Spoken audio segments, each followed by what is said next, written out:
दोस्तों, हमारे चैनल में आपका स्वागत है। आज हम बात करेंगे जो 8th पे कमीशन के रिगार्डिंग जो भी लेटेस्ट न्यूज़ मार्केट में चल रही है उसके बारे में।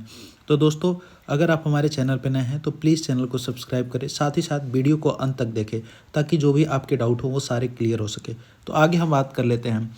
The 8th pay commission officially constituted by the government of India in November 2025 will soon replace the 7th पे commission which has been in effect since 2016। तो जो 7th पे कमीशन है जो 2016 से अभी तक चल रहा है उसको 1 जनवरी 2026 को 8th पे कमीशन द्वारा रिप्लेस कर दिया गया है जो गवर्नमेंट ऑफ इंडिया द्वारा बनाया गया है। तो government of India has officially initiated the 8th central पे commission process, a major move that will overhaul the salaries, pension and allowances for million of employ and retirees. तो जो भी 8th pay commission है उससे बहुत सारे लोगों को फ़ायदा होगा। जो भी सैलरी वाले एम्प्लॉय हैं, पेंशन वाले हैं और उनके अलाउंसेस हैं उसमें भी उनको बहुत ज़्यादा बेनिफिट मिलते हुए दिख रहा है। The ministry of finance is currently seeking suggestion from employ, pensioners, staff unions and other stakeholders via an online portal to help shape the 8th pay commission final report. This feedback window remain open until April 30, 2026। तो ये जो भी अपनी जो finance ministry है वो जितने भी एम्प्लॉय हैं उनसे एक तरह से ये सारी चीज़ें जानने की कोशिश करिए कि आपकी क्या ज़रूरतें हैं और कहाँ तक आपको चीज़ें मिलनी चाहिए। ये सारी चीज़ों पे अभी सर्च चल रहा है और जो लास्ट फीडबैक का जो विंडो है वो 30 अप्रैल 2026 को बंद हो जाएगा। तो अब भी आप भी अपना वहाँ पे जाके राय दे सकते हैं। Since its formal notification in November 2025, the Commission has been granted 8th month window to finalize its recommendation, 18th month window to finalize its recommendation। तो जैसे आपको पता है कि लगभग इसमें 1 साल के आसपास 1-1.5 साल के आसपास लग जाना है इसको फाइनलाइज होने में।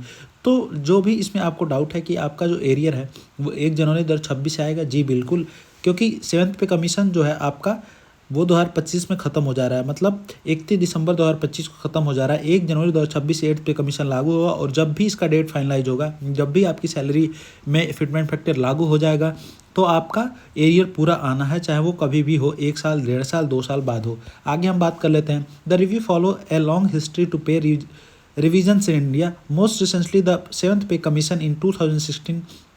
And while there is a significant speculation regarding a higher fitment factor to boost minimum pay, final financial adjustment will be occur once the government approve the commission ultimate report। तो जो इन्होंने commission form किया है government ने, उस वो जो report government को देगी उसके बाद से गवर्नमेंट उस पर फाइनल मोहर अपना लगाएगी। आगे हम बात कर लेते हैं। अंडर द 7th पे commission the minimum basic compensation for central government employee was raised to 18,000 while the maximum basic salary was fixed at the 2.5 lakh per month. तो अगर इसमें देख सकते हो तो इसमें कितना सैलरी गैप है। जो मिनिमम सैलरी है वो 18,000 है और जो मैक्सिमम सैलरी है वो फिक्स कर दिया गया था 2.5 lakh per month. When will employee get arrear? The 8th pay commission transaction is expected to include retrospective arrear dating back to January 1, 2026 regardless of how long the government takes to approve the financial recommendation। जैसा मैं पहले बता चुका हूँ, ये आपको 1 जनवरी 2026 से मिलेगा। अब इसमें ये फिक्स नहीं है कितना टाइम गवर्नमेंट लेगी, 1 साल या 1.5 साल है, लेकिन आपको जो भी एरियर का पैसा आएगा वो 1 जनवरी 2026 से ही आएगा। According to the CA Manish Mishra, founder Z CFO, arrear will likely to be computed from January 1, 2026, the date that has been set to the end of the 7th pay commission, even if payment is actually made later after the commission recommendation are cleared। तो ये सारी चीज़ें यहीं बता रही हैं कि आपको 1 जनवरी 2026 से ही आएगा, चाहे वो कभी भी इम्प्लीमेंट हो। How much salary hike can employ expect? सबसे बड़ा सवाल ये है कि लोग कितना अपनी सैलरी को बढ़ता हुआ देख रहे हैं 8th पे कमीशन में। Expert project potential salary hike of 20 to 35% under the 8th pay commission with the fitment factor likely falling between 2.4 to 3.0। तो अगर आप देखिए, अगर आप देख रहे हैं इसमें तो 20 से 35% आपकी सैलरी बढ़ती हुई दिख रही है और जो फिटमेंट फैक्टर होने वाला है 2.4 से 3.0 के आसपास होने वाला है।